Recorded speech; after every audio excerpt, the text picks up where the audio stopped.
ये clip actually मैं बनाना नहीं चाहता था, लेकिन ये इटालियन माफिया राहुल गांधी का मैं एक क्लिप अभी भी सुना मैं। वो हमारे प्रधानमंत्री को तू करके भाषा बात कर रहा है। तेरे को शर्म नहीं आती राहुल गांधी? तू इटालियन माफिया है, तू साले हमारे देश के एक्सरे की बात करता है, बेशरम बंदा। हमारे प्रधानमंत्री को तू इस तरह से तू करके बात करता है। तेरे माँ बाप ने यही तेरे को भाषा सिखाई? तेरे माँ बाप क्या भाषा तेरे को सिखाएंगे? तेरी माँ तो इटालियन कैथोलिक क्रिश्चियन थी। ऐसे कहते हैं कि तेरी माँ उधर लंदन में बार में कुछ काम करती थी और राजीव गांधी उधर गया घूमने के लिए और वो दारू पीते के बियर पीने के टाइम उसकी पहचान हो गई। तेरे को शर्म नहीं आती?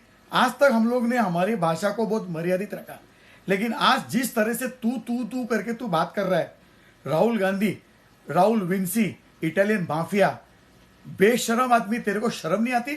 हमारे सम्माननीय प्रधानमंत्री को जिन्होंने अपनी जिंदगी के 50-60 साल देश के लिए दिए, 15-20 साल उन्होंने अपने घर दार छोड़ के चले गए।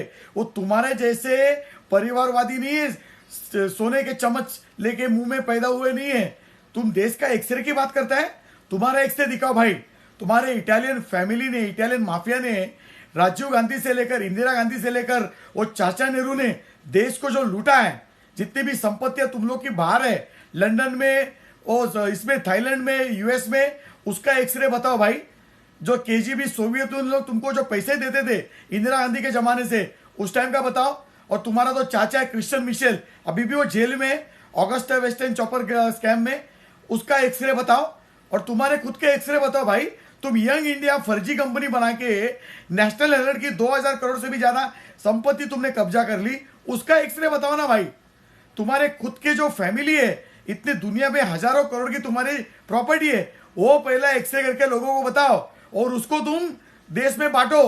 तुम्हारे जो कांग्रेस के जितने भी करप्ट, ये कांग्रेस नहीं है, कम्युनिस्ट, मार्क्सिस्ट, माओवादी पार्टी है ये पहले से ही। आज तुमने तुम्हारा असली चेहरा बता दिया। तुम जिस तरह से घटिया भाषा वापर रहे हो, तुम केजरी का भाई तो है ही पहले से।